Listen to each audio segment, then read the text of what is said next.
हिस्सा 1, मस्जिद की पुकार। सूरज आहिस्ता आहिस्ता उफ़ुक़ के पीछे गुरूब हो रहा था और आसमान अंबरी और गुलाबी रंगों में रंग रहा था। फैज़ान ने अपनी स्कार्फ को मजबूती से बांधा और अपने महल्ले की धूल भरी गलियों में आहिस्ता कदम बढ़ाए।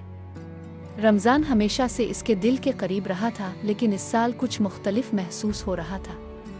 वो तय कर चुका था कि इतिकाफ़ करेगा, रमज़ान के आखिरी 10 दिन मस्जिद में गुजारेगा, हर लम्हा इबादत, गौर व फ़िक्र और अल्लाह के करीब होने में सिर्फ करेगा। सालों से वो अपनी कम्युनिटी के बुज़ुर्गों को देखता आया था जो रमज़ान के आखिरी 10 रातों में मस्जिद में तन्हाई इख्तियार करते। वो खामोशी से नमाज पढ़ते, कुरान की तिलावत करते और अक्सर बदल कर बाहर आते, पुरअमन, साबिर और एक ऐसी रोशनी से मुनव्वर जो तकरीबन जादुई लगती थी। फैज़ान भी इस तब्दीली का ख़्वाह था, लेकिन ये आसान काम नहीं था। इतिकाफ़ में नज़्म व ज़ब्त, कुर्बानी और सब्र दरकार होता है, और वो सिर्फ 17 साल का था जो अभी स्कूल, घर के कामों और अपनी नौजवानी की मसरूफियात को संभालना सीख रहा था। जैसे ही वो मस्जिद में दाखिल हुआ, पुरानी लकड़ी की छत और खुशबू ने इसे खुश आमदीद कहा। नमाज की हल्की गूंज फिजा में भरी हुई थी। इसने अपना सर झुकाया और दिल से कहा, अल्लाह, इस सफ़र में मेरी रहनुमाई फरमा, मुझे इस जगह से बेहतर बनाकर बाहर जाने की तौफीक दे। फैज़ान के वालिदैन ने इसके फैसले की हिमायत की थी, हालांकि वो थोड़े फ़िक्रमंद भी थे। वालिद ने कहा, याद रखो बेटे, इतिकाफ़ सिर्फ मस्जिद में रहना नहीं है, ये दिलियत और अल्लाह से ताल्लुक़ के बारे में है। खुद के साथ सब्र करो और दूसरों के साथ भी। पहली रात पर सुकून रही। फैज़ान ने जमात के साथ तरावी पढ़ी और कुरान के चंद सफ़हात पढ़े। इसे महसूस हुआ कि मस्जिद, जो आम दिनों में बच्चों की खेल कूद और बातचीत से भरी रहती थी, अब इबादत की खामोश दुनिया की तरह लग रही थी।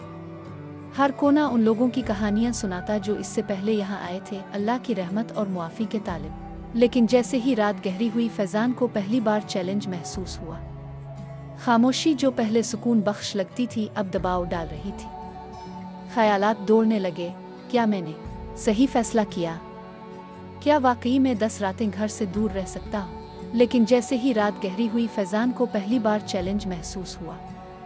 खामोशी जो पहले सुकून बख्श लगती थी, अब दबाव डाल रही थी। ख़यालात दौड़ने लगे, क्या मैंने सही फ़ैसला किया? क्या वाकई में 10 रातें घर से दूर रह सकता हूँ? इसने एक हदीस याद की, जब बंदे का इरादा नेकी का होता है, अल्लाह इसे नेकी के अमाल में लिख देता है, यहाँ तक कि वो अमल होता भी नहीं, इसने इसे दिल ही दिल में दोहराया और आहिस्ता आहिस्ता ज़हनी तशवीश ख़त्म हुई और नींद ने इसे गोद ले लिया, नरम और पुरसुकून। अगली सुबह फैज़ान फजर से पहले जागा। सर्द फर्श इस दुनियावी आराम की याद दिलाता रहा जो इसने छोड़ा था। जैसे ही इसने नमाज पढ़ना शुरू की, इसे आजिज़ी और उम्मीद का अजीब मिला जला एहसास हुआ। यही तो इतिकाफ़ की रूह थी, दुनियावी मशगूलियात से दिल को मोड़ कर अल्लाह की तरफ मोड़ देना। लेकिन जैसे ही रात गहरी हुई, फैज़ान को पहली बार चैलेंज महसूस हुआ। खामोशी जो पहले सुकून बख्श लगती थी, अब दबाव डाल रही थी। ख़यालात दौड़ने लगे, क्या मैंने सही फ़ैसला किया? क्या वाकई में 10 रातें घर से दूर रह सकता हूँ? इसने एक हदीस याद की, जब बंदे का इरादा नेकी का होता है, अल्लाह इसे नेकी के अमाल में लिख देता है, यहाँ तक कि वो अमल होता भी नहीं, इसने इसे दिल ही दिल में दोहराया और आहिस्ता आहिस्ता ज़हनी तशवीश ख़त्म हुई और नींद ने इसे गोद ले लिया, नरम और पुरसुकून। अगली सुबह फैज़ान फजर से पहले जागा। सर्द फर्श इस दुनियावी आराम की याद दिलाता रहा जो इसने छोड़ा था।